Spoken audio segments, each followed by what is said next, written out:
Well, it's certainly right that he gave us access to a data set. I think that we would disagree with the veracity of the claims concerning how powerful this data was. We ran many models over a period of time trying to understand if we could use this data in a meaningful way, and ultimately it proved to be fruitless, and so we moved down a different avenue. Because he says that the data came not just from using the apps, but from a far wider circle of friends. All their contacts gave you status updates, likes, personal messages. So from touching 200,000 people, you expanded into their entire social networks, which scaled you to most of America. Well, look, I think it's very important to understand what happened back in 2014. Is we were approached by a very respectable academic who said that he had the wherewithal, the legitimate and legal wherewithal, to collect data on Facebook users that we might be able to use in part of our modelling. And we entered into a contract with this individual to undertake a large-scale piece of research for our company. And that involved going out and asking somewhere close to 40,000 individuals to undertake a survey, a bit like an opinion survey. And as part of that survey, the individuals consented to give up some of their data to this academic, Dr. Kogan, and also some data on some of their friends.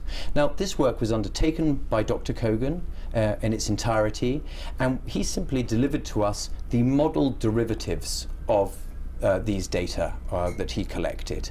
And we then looked at how we could build models on top of these models to understand whether that would give us any insight or any signal into these audiences. So when Chris Wiley says that Kogan was using apps from people who had no idea on Facebook, is he wrong? Is he lying? Well, I think my understanding is that Dr. Kogan was seeking permission from the people who filled out the survey, and they were then giving up data on their friends. Now, let me point out, this is no different to what Obama's campaign were doing in 2012. The Obama campaign produced a Facebook app that requested their supporters to give up their Facebook data, and also allowed them to give up data on their. They knew they were doing it. Exactly, and it's exactly and you're saying the same. That everyone you asked knew they were giving up their data. Well, everyone, certainly, let me clear up that we didn't ask anyone. Everyone that Dr. Kogan engaged with, my understanding is that they knew that they were giving up their data, and they would have signed some sort of permission for that. Why do you think Channel 4 then has been filming an undercover sting to prove that you had involvement in an unethical way of using people's most intimate and personal data? Well, I think, look, I can't speak to Channel 4's motives. I think that their undercover sting was intended to embarrass us, and why? Again, look, we see this as a coordinated attack by the media that's been going on for very, very many months, in order to damage the company that had some involvement with the election of Donald Trump. Do you know what they filmed? Do you remember what you said? Do you know what they're going to use? Well, I have a fair understanding, yes. And is it as bad as you think? Well, look, you asked me earlier if I had any regrets. Yes, I have a huge amount of regrets about the fact that we maybe undertook this meeting and spoke with a certain amount of hyperbole about some of the things that we do, but what we were trying to do was to elicit from the undercover reporter the true intentions of the meeting. These meetings started out as very bona fide philanthropical request for services to help in the country of Sri Lanka, to help make it a better country and to help spread the wealth through projects of information technology and healthcare. By the time I joined the meetings, the undercover reporter pivoted them such that he was asking us about entrapping political officials, the use of honey traps, and all sorts of other behaviour. Cambridge Analytica has data on how most of America thinks. You are completely confident that Cambridge Analytica has not in any way influenced the outcome of the Brexit vote or of the Trump victory?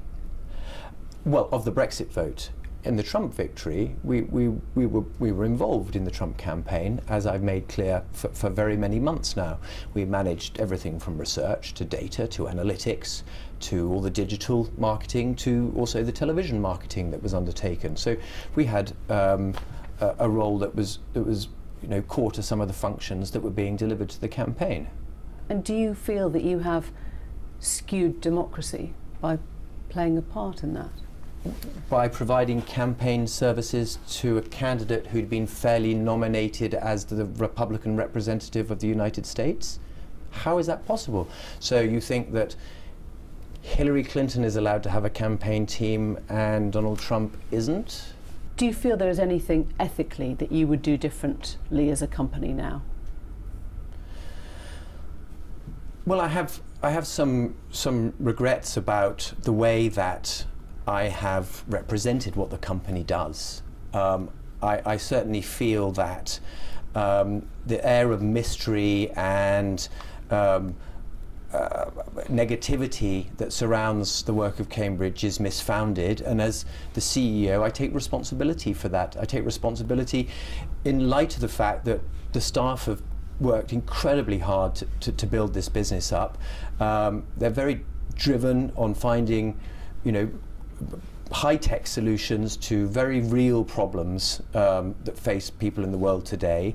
And if I have failed to convey what we do in the right way to viewers and the wider public, then that's a failing. And yes, I have some regrets about that. Thank you very much.